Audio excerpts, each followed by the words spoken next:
Hello student, स्वागत है आप सभी का पुनः एक नए वीडियो लेक्चर में।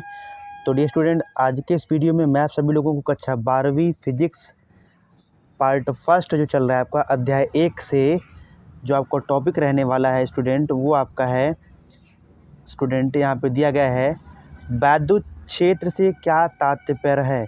तो स्टूडेंट आज आप पढ़ेंगे कि वैद्युत क्षेत्र जो है वो किसे कहते हैं।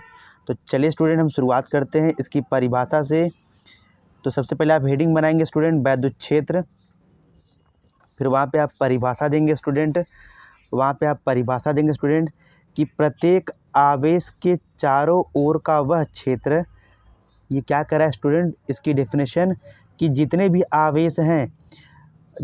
आवेश हैं और उन आवेश के चारों ओर का वह क्षेत्र या वह इलाका जिसमें किसी दूसरे आवेश को रखने पर वह आकर्षण या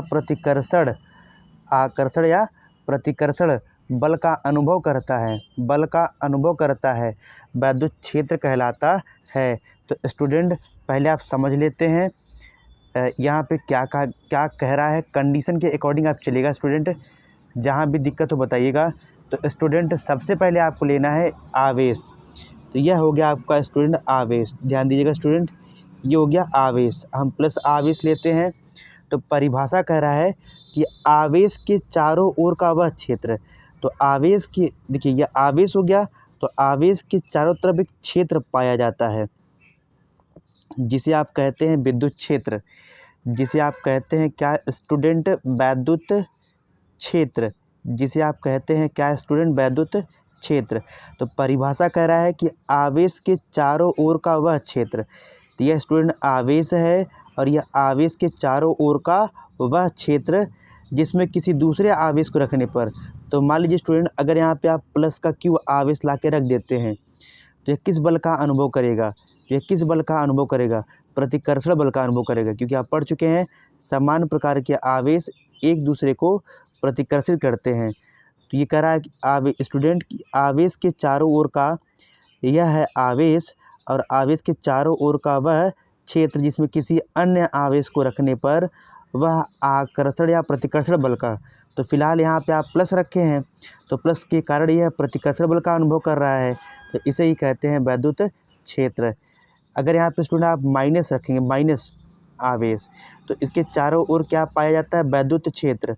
तो अगर यहाँ पे माइनस रखते हैं तो अगर यहाँ पे किसी अन्य आवेश अर्थात प्लस आवेश को रखा जाएगा तो ये क्या करेंगे, आकर्षित होंगे। तो इसकी परिभाषा हो जाएगी कि आवेश के चारों ओर का वह क्षेत्र, यह आपका ऋण आवेश है तो आप कहेंगे ऋण आवेश के चारों ओर का वह क्षेत्र जिसमें हम किसी अन्य आवेश अर्थात धन आवेश को रखने पर यह आकर्षण बल का अनुभव करेगा, उसे आप कहेंगे जो है वैद्युत क्षेत्र।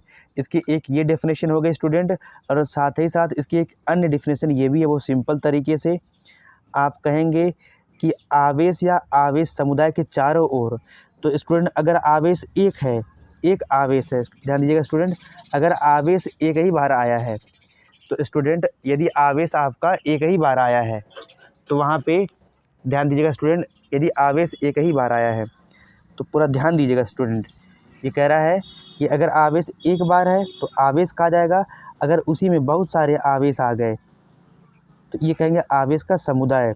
तो कह रहा है कि आवेश या आवेश समुदाय के चारों ओर का वह क्षेत्र जहाँ वैद्युत प्रभाव अनुभव किया सके। ये बहुत सारे आवेश हो गए तो आप कहेंगे आवेशों का समुदाय, और इनके चारों तरफ क्या पाया जाएगा स्टूडेंट, वैद्युत क्षेत्र।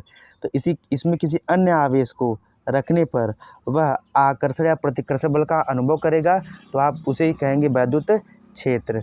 तो स्टूडेंट आप अगर चाहे तो इसका स्क्रीनशॉट ले सकते हैं। यहाँ पे ये आपका प्रश्न है स्टूडेंट, और यह है आपकी डेफिनेशन। तो इसके बाद जो आपका अगला टॉपिक होगा स्टूडेंट वो रहेगा वैद्युत क्षेत्र की तीव्रता से क्या तात्पर्य है। फिर आप उसका मात्रक पढ़ेंगे, उसकी बीमा पढ़ेंगे और साथ ही साथ उसकी दिशा पढ़ेंगे। तो स्टूडेंट उम्मीद करते हैं कि वैद्युत क्षेत्र आपको सरल तरीके से समझ में आ गया होगा। तो ऐसे ही ढेर सारी वीडियो पाने के लिए आप हमारे यूट्यूब चैनल अनुज सर को लाइक, सब्सक्राइब और शेयर कीजिए। धन्यवाद माय डियर स्टूडेंट।